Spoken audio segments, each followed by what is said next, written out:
Assalomu alaykum, qadrli kanalimiz obunachilari. Sizlar bilan yana MC5 loyihasini davom ettiramiz. Hozirgi videomizda 21-savollarning yechimini qilamiz. Birinchi savolni boshladik. Aniqmas integralni hisoblang debdi. Demak, buni yechishimizdan avval mahrajdan bir xil ko'paytuvchi x ni qavsdan tashqariga olib chiqsam, qavsda 1 qo'shilgan n x qoladi. 1 taqsim shu endi dx. Mana shu ko'rinishga keldi. Endi bunday qilganimning sababi bor. Hozir bu ko'rinib qoladi. Mana buni endi 1 taqsim x ko'paygan 1 taqsim 1 qo'shilgan ln x ko'rinishda yozib olaman. dx. Endi bunday qilib yozib olganimning sababi mana 1 taqsim x ni differensial ichiga kiritadigan bo'lsam, bu ln x bo'lib kiradi. Mana bu yerda esa ln x bor. Bitta belgilash kiritsam, oddiy hammasi ln x ga bog'liq bo'lib qoladi. Uni integrallash osonroq bo'ladi. Demak, differensial ichiga olib kiramiz. Bu yoqda 1 plus ln x ni o'zi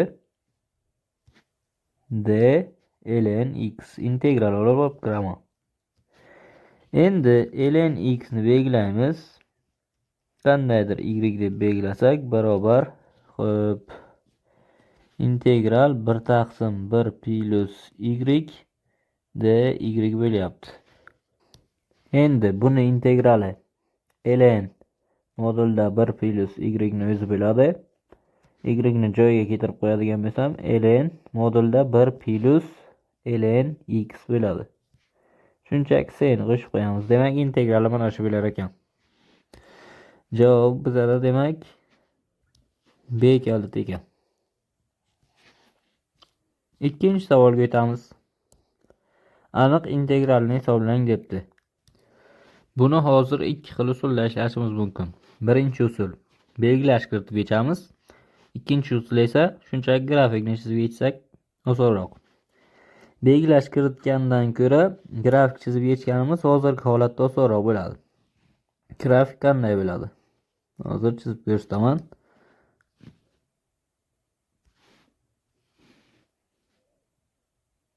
Mana koordinatlar sistemasini chizdik. Endi mana shu y barobar ildizda 1 minus x kvadrat funksiyasini oladigan bo'lsam, buni bitta kvadrat ko'tarib yuborsam, y kvadrat barobar 1 minus x kvadrat bo'ladi. Endi x kvadratni bir tomonga o'tkazsam, y kvadrat qo'shilgan x kvadrat barobar 1 bo'lib qoladi. Bu markazi 0 nuqtada bo'lgan, radiusi 0 emas, 1 ga teng bo'lgan aylana tenglamasi bo'lib qoladi. 1 minus x kvadrat bo'lgani uchun bu faqat aylananing yuqori qismi bo'lib qoladi grafigi. Demak, mana bunday ko'rinishda bo'lib qoladi. Aylana chizamiz, faqat yuqorisini olamiz. Mana shu aylana. Faqat mana bu yuqori qismi bizada hozir grafikni berib qoladi. Endi minus 1 dan 1 gacha degani mana shu yerdan shu yergacha bo'ladi. Yuzi minus 1 1 da ketadi.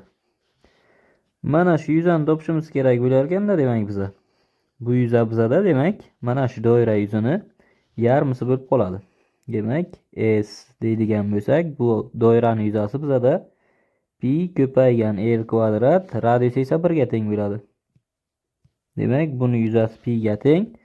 Bu yerda esa yuzamni yarmiga teng bo'lgani uchun bu pi taqsim 2 ga teng bo'lib qoladi. Javob bizada demak A variant ekan.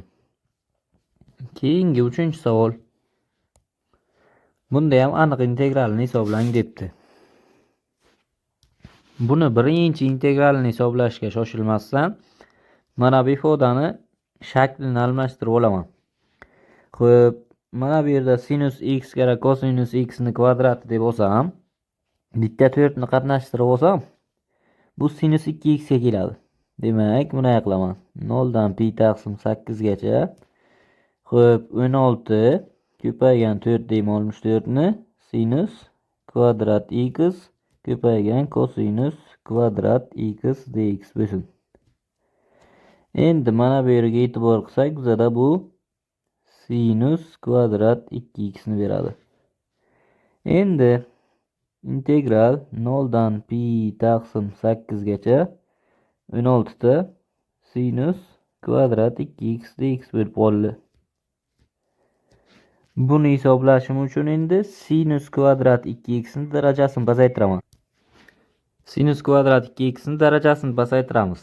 Demak, chegaram o'sha 16 ko'paygan sinus kvadratni daraja pasaytirsam 1 minus kosinus 4x taqsim 2 ga teng bo'ladi. dx endi bu yog'i oddiygina faqat son bilan kosinusni ayirmasi bo'lib qoladi. Uni bemalol olishimiz mumkin. 0 dan pi taqsim 8 gacha demak. Xo'p, 8 ayrilgan 8 ta kosinus 4x dx bo'lib qoladi. Barobar. Endi 8 ning integrali 8x bizada minus 8 kara kosinusdan sinus bo'ladi. Demak, sinus 4x faqat 4x dan murakkab deb bo'lib qo'yaman. 1 taqsim 4 chiqadi. Shunga endi chegarani qo'yish kerak. E'tibor qilamiz, 0 ni qo'ysam 0 bo'lib ketadi, faqat pi taqsim 8 ni qo'yib hisoblasam bo'ldi ekan. 8 ko'paygan pi taqsim 8 ayrilgan 8 bilan 4 qisqarsa 2 qoladi. 2 ta sinus, xo'p, pi taqsim 8 bilan 4 ko'paysa pi taqsim 2 qoladi. Demak, bu qisqarib pi qoldi. Sinus pi taqsim 2 da 1 ga teng, demak minus 2 bo'ladi. Javobimiz demak pi minus 2 ga teng bo'lar ekan. Bu bizada D variant bo'ladi. Keyingi 4-savolimiz. Mana shuni hisoblang debdi. Demak, bu ham aniq integral bizada. Mana bu yerdan qaytib yozib olsam, 0 dan pi gacha sinus x ko'paygan y darajasi x dx. Endi bu ikki xil funksiya kelgani uchun bo'laklash formulasidan foydalanaman. Demak, u deb sinus x ni belgilasam, du teng bo'ladi buni hosilasi, ya'ni kosinus x dx ga. Endi dv ga qolib ketyapti y darajasi x dx. Endi v ni topsam, y darajasi x ni integrali y darajasi x ga teng bo'ladi. Endi bizada formulasi u kara v minus integral v du edi. Mana shunga qo'ysam, xo'p, u kara v sinus x ko'paygan y darajasi x ayrilgan integral y darajasi x du ni o'rniga esa kosinus x dx ni qo'yamiz. Demak, bu yerda ko'paytirish bor. Endi mana bu ham yana o'sha narsaga kelib qolyapti. Bitta bo'laklayman. U barobar kosinus x deyman. Demak, bizada du teng bo'ladi kosinusniki. Hosila minus sinus x dx bo'ladi. dv ga qolib ketyapti. Demak, y darajasi x dx yana v barobar demak y darajasi x. Yana o'sha formulaga qo'ysam, xo'p, sinus x ko'paygan y darajasi x ayrilgan u v'yim y darajasi x ko'paygan kosinus x bo'ladi minus integral y darajasi x du ni joyiga minus sinus x bo'ladi. Mana buni plus qilamanda ko'paygan sinus x dx deyman. Barobar. Endi qavsni ochib chiqsam, sinus x ko'paygan y darajasi x minus y darajasi x ko'paygan kosinus x ayrilgan integral y darajasi x ko'paygan sinus x dx bo'lyapti. Endi e'tibor qiladigan bo'lsak, mana bu integral mana bu bilan bir xil bo'lyapti. Mana bu yerdan chegarasini o'chirib qo'yamiz, chunki integralni hisoblab oldik faqat. Keyin hisoblab olgandan keyin chegarani qo'yib hisoblaymiz. Demak, bu yoqqa o'tkazaman buni. Ikkita integral y darajasi x sinus x dx bo'lib qoladi. Bu teng y darajasi x ni chiqarib olsam sinus x ayrilgan kosinus x bo'lib qoladi. Endi bizga mana buni integral kerak edi. Demak, bundan integral y darajasi x ko'paygan sinus x dx ni topib olsak, 2 bu yoqqa bo'lish bo'lib o'tadi. Ya'ni y darajasi x taqsim 2 ko'paygan sinus x minus kosinus x bo'lib qolar ekan. Demak, integrali mana shunga teng bo'lar ekan. Endi chegarani bunga qo'yib hisoblayman. Ya'ni y darajasi x taqsim 2 ko'paygan sinus x minus kosinus x, chegara esa bizada 0 dan pi gacha edi. Pi ni qo'ysam, y darajasi pi taqsim 2 sinus pi 0 ga teng, kosinus pi esa minus 1 ga teng. Ayrishni hisobiga bu plus 1 bo'ladi. Ayrilgan y darajasi 0 taqsim 2 sinus 0 da 0 ga teng, kosinus 0 da esa 1 ga teng. Demak, minus 1 bo'ladi. Mana bu y darajasi pi taqsim 2 ni o'zi, bu esa y darajasi 0 taqsim 2, bu 1 taqsim 2 ga teng. Minus 1 ga ko'paytirsam plus bo'ladi-da, mana bu minusning hisobiga 1 taqsim 2 bo'ladi. Demak, mahraji bir xil. Bitta suratda yozsam, y darajasi pi qo'shilgan 1 taqsim 2 bo'lar ekan. Javobimiz demak mana shunga teng. Y darajasi pi qo'shilgan 1 taqsim 2. Bu bizada C variantda turibdi. Endi oxirgi 5-savolimiz. Bunda ham aniq integralni hisoblang debdi. Birinchi buni integralni hisoblab olamiz yana. Chegarani qo'yishimizdan avval, demak, integral 1 taqsim ildizda 4 minus x kvadrat dx. Buni demak belgilash kiritib yechamiz. Ya'ni qanday belgilash bo'ladi? X ni 2 ta sinus t deb belgilash kiritaman.